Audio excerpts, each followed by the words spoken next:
Hi YouTube! Okay, so I am now 30 weeks and 3 days. And I know I made a video not too long ago, but stuff's happened, so I figured I'd make a video. Now I have not made my nursery tour video at all yet, so now there is more than one reason to why I'm in here, but I figured I might as well, so I can show you. So there's her crib, and her letters I made. I got wooden letters, and then I just finished them and antiqued them myself. So it was kind of a fun project. And there's her bassinet. There's a giant thing of Bounty rolls so it keeps my cats out because they think it's a cat bed on legs. There's one of her dressers and a little fish. Put a little fish tank in there. It's one of those betta fish, but it was pink, so I stuck it in. I thought it would be a good nightlight at night if I'm sitting up nursing and I need just a little bit of light. So it's like a nightlight with a fish, so it's pretty.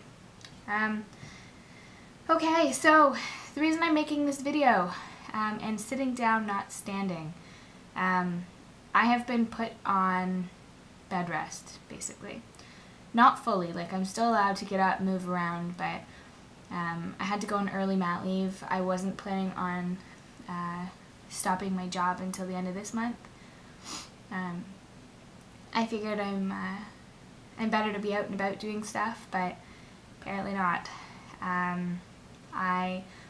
Okay, here's what happened. I was sitting around and no big deal. Oh, my allergies. I miss drugs. I want allergy pills. Sorry. Okay, so I was sitting around. I think I was on the computer. I got up, had to pee, so I went and, I mean, you girls that are pregnant, you understand. You wear a panty liner, at least late in pregnancy, right? So, my panty liner was pink.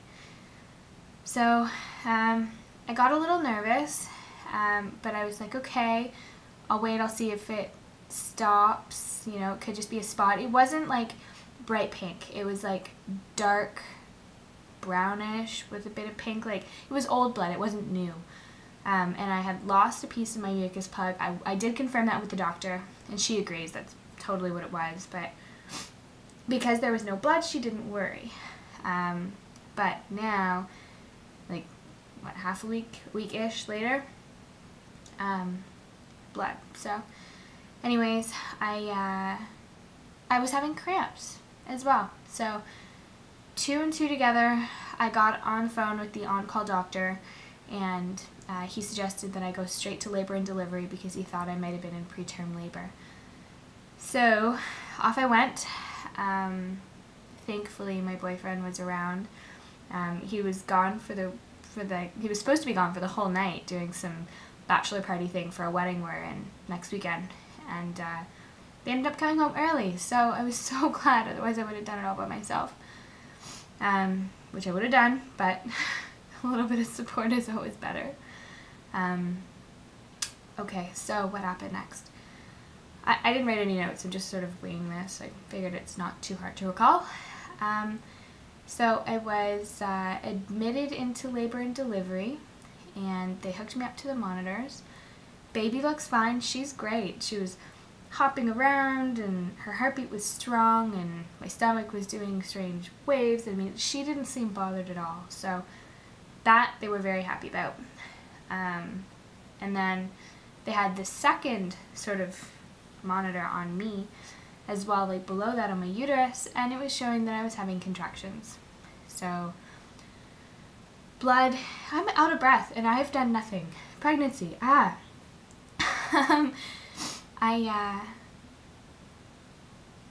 just sat there and watched my uterus contract and listened to her heartbeat, and it just happened again.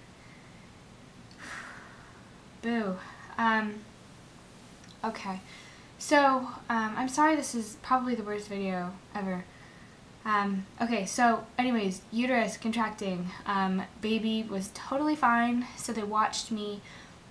They tried to, well, they gave me an IV, they hooked me up to just like a bag of saline. I guess they thought I might have been dehydrated, which I wasn't. I drank so much all day.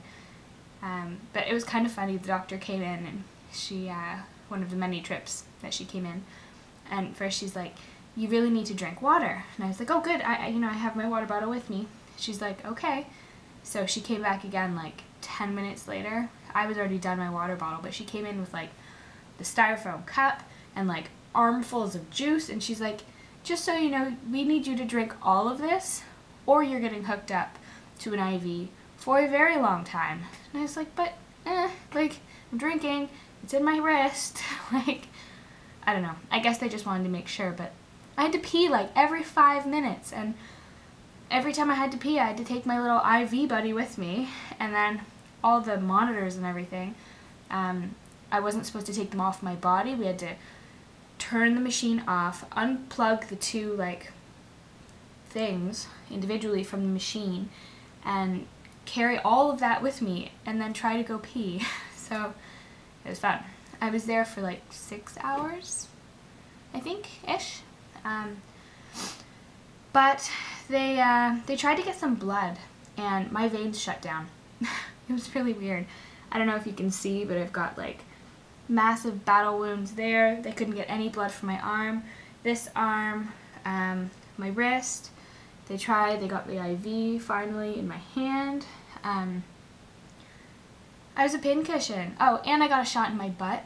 They gave me the shot that's supposed to help the baby's lungs mature in preparation for an early birth. So that was fun.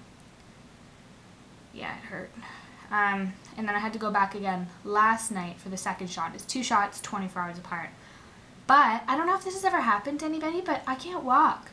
Like, it's like my right hip has seized up. Like, I can't walk. It's almost as if I'm going to fall over. It's like a sharp pain, and my hip and my leg just sort of give out. So I really can't walk. So at least I'm on bed rest pretty much anyways. It's not like I'm going anywhere, but I do have to go pee. They need to remember I'm 30 weeks pregnant. Okay, so you know what, really that's all there is. My bleeding has stopped. It was only that one panty liner of blood, which really wasn't a lot, but it was probably half a panty liner. I mean, not a pad, just a panty liner. So it wasn't tons of anything, but it was enough that made me nervous, and I'm glad that I went. I have a doctor's appointment coming up on the 12th. Oh, I had an ultrasound yesterday morning. I'm jumping all over the place. I had an ultrasound yesterday. They measured my cervix. Apparently a 2.5 centimeter or smaller, like shorter cervix is bad, and then you are truly not allowed to move. And the best case scenario is about a 5 centimeter, but I'm short. I'm like 5'2", and I have a 3-inch cervix apparently, so I'm sort of borderline, but I'm small, so I'm hoping that has something to do with it. They weren't worried about my cervix. They said, oh yeah, that's good, when they were reading the paper, so that's good. So I did that, did the ultrasound, got to see her for a second. She's getting bigger. It's interesting. It wasn't a pretty ultrasound though. I think she's so big now you can't get a lot of her in a shot. You either get a head, an arm, or a leg, so not as cute, but whatever. She was doing great. She was playing with her ears. It was cute. Ultrasound, I had a doctor's appointment, and then my shot in my butt again yesterday. And I have a huge bruise on my butt as well. It's fun. All for the baby. Right? It's always for the baby. I would never do this for myself. But baby, no problem. Okay, so that's it really. I just have to watch out. Yeah, no lifting, no, ow. I don't know if it's like Braxton Hicks or her poking me, but like, grr. Actually, I will say with the contractions, if any of you girls ever wonder if this happens, I didn't know that I was having contractions. My cramps felt like period cramps. Like, let's say you have really bad cramps and you take Advil and it takes most of the pain away, but you can still feel it. And that's what it felt like. It was just a dull period ache cramp that I couldn't time, I couldn't measure, there wasn't a beginning or an end. It just hurt, but it was uncomfortable. There was no real pain associated with it. And then bleeding. But today I've been having like the Braxton Hicks